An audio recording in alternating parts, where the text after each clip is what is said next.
Hi there. In this video, I'm going to show you two quick things you can do in the Desmos calculator. The Desmos calculator is this part on the left that allows you to enter numbers, but it's also the grapher. So I'm going to slide over this vertical line to focus on the calculator. Now, in Desmos, you can very easily go from a decimal to a fraction. So if I type in 0.5 and I want to turn that into a fraction, you see immediately this little blue button pops up to the left, and if I push it, it's going to show me what the fraction equivalent is. So that little blue button to the left of the 0.5 goes from decimal to fraction and fraction to decimal.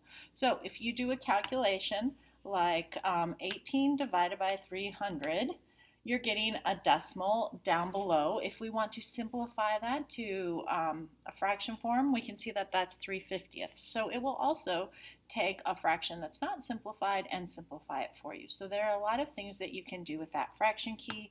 If you have 1 plus 0.567, you've got a decimal there, and we want to turn our result into a fraction. And again, you can see that that's going to easily, by pushing that button to the left, turn that into a fraction.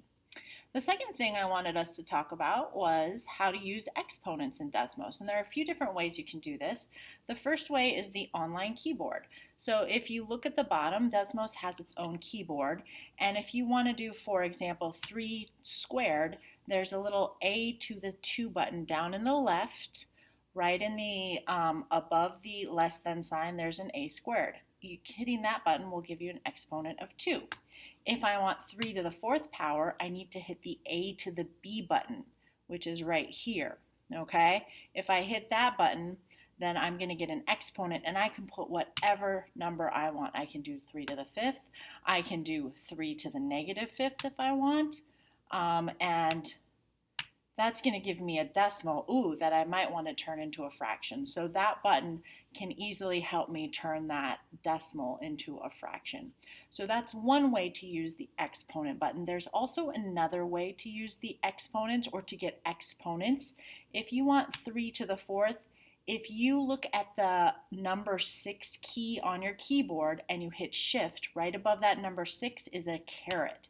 You can use that caret. It looks like a greater than or less than sign, but it's up, it's pointing vertically up. That's called a caret. If I hit that and do 3 squared, it can give me an exponent. If I want 3 to the negative 4 power, whoops, I did 3 minus 4, I have to hit shift and then the 6th, and you can see how now I get the exponent and negative 4 power. And again, I want to turn that one into a fraction, right? So I can easily turn a decimal into a fraction.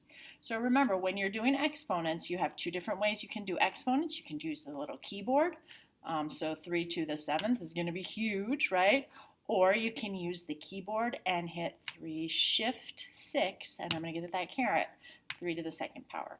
So make sure that you're getting comfortable with the Desmos keyboard. This is something you do get to use on the SOL. So the more you practice it, the better you'll get. I hope this video helped you understand how to go from a decimal to a fraction and how to use exponents in Desmos. Thanks for watching.